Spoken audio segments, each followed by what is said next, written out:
What is going on, everybody? Welcome back to TTB Ravens Media, bringing you Ravens content every single day. We finally got it, everybody. We got the Orlando Brown Jr. trade. I'll read off the details right now. If you don't know, he's going to the Chiefs. We get the Chiefs pick, which is pick 31 in the draft, but we also get a 2021 third-round pick, a 2021 fourth-round pick, and a 2021 fifth-round pick. The Chiefs will get our sixth-round pick in the draft, and this is an absolute win. I think a lot of Ravens fans were looking for the Orlando Brown Jr. for the higher pick, just that first-round pick, but I'm going to be straight up. I think it's a better value than what we would have gotten if we had traded it for, let's say, pick 21 from the Colts straight up. I talked about it Joshua and I talked about it in the Ravens trading back video. There's so much depth at different positions. The third, fourth, fifth round, they're going to be key. And now all of a sudden we got extra picks in those rounds. And we have an extra pick in the first round. So whether there is an offensive tackle available, depending on, Alejandro Villanueva and whether or not he signs, that's going to be, kind of big news. But then as well, we're going to be able to go into this draft with 2 late first round picks. Now, what positions could be available late in the first round? Edge rusher could absolutely be available. What is edge rusher in need on the Ravens? Oh yeah, it's the biggest need. Then we look at the wide receiver position. Who could possibly be available? Guys like Terrace Marshall Jr. could definitely be available at those picks. Boom, right there. Those are 2 major positions that we want. Another guy that could be available, Creed Humphrey, another position of need. The players that the Ravens really need, like let's say we traded up and we got like pick 13. Are we going to take Bateman at 13? Like overall, the value isn't there for the draft picks. We're getting great value from the Chiefs pick. The main issue is it is the Chiefs.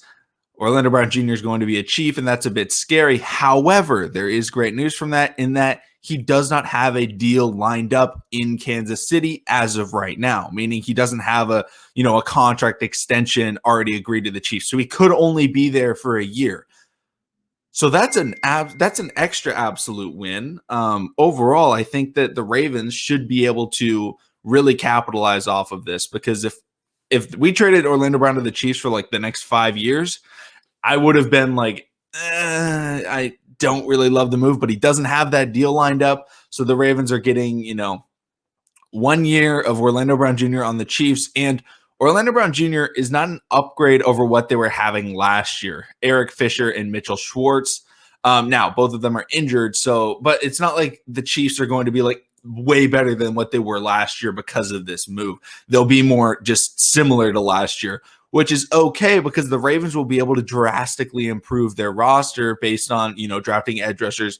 They've already made big improvements to their offensive line. They've already made improvements to their wide receiver core. So overall, him going to the Chiefs doesn't matter as much because when the Ravens sent the deal over, he may sign an extension. That's a possibility, but I don't think that the Chiefs have the money to give Orlando Brown Jr. the type of money that he's going to want, because he said like he wants to be the highest paid left tackle in the NFL. And with Patrick Mahomes on, that massive deal, and they only had like, I don't know, I can't remember the exact amount. They had like $100 or something like that going into the offseason right here.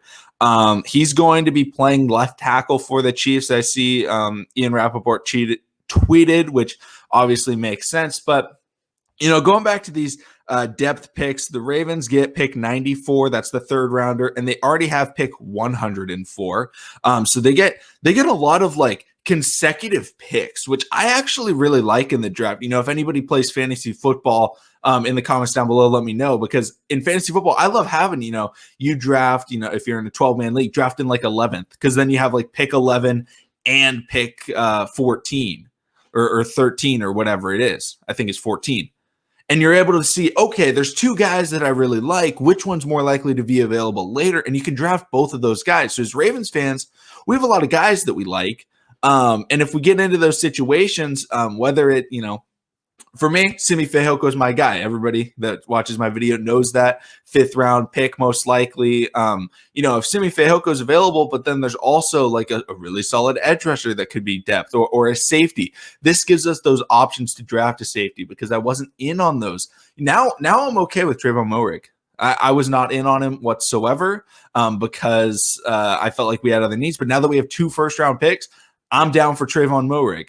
Like, this just gives the Ravens so many more options. And especially with Alejandro Villanueva coming to Baltimore, which I talked about in my last video, we may not have to draft a tackle super early. So we got plenty of options. This is a great trade by Eric DeCosta. It's also a great move by the Chiefs. I think it's a win-win for both teams. Let me know down in the comments your thoughts and opinions are on the deal. I think it's a great deal. Good luck to Orlando Brown Jr. Hopefully he doesn't win a Super Bowl, because obviously I want the Ravens to win all the Super Bowls. But thank you, everybody, for watching. Subscribe for daily Ravens content. I'll see all of you again tomorrow. And obviously I'll have more. I'll be talking with Joshua about this, on the Trust the Bank podcast the next time we do it. So don't worry, this isn't the only time you'll hear me talk about this trade. But thank y'all for watching. See y'all again tomorrow.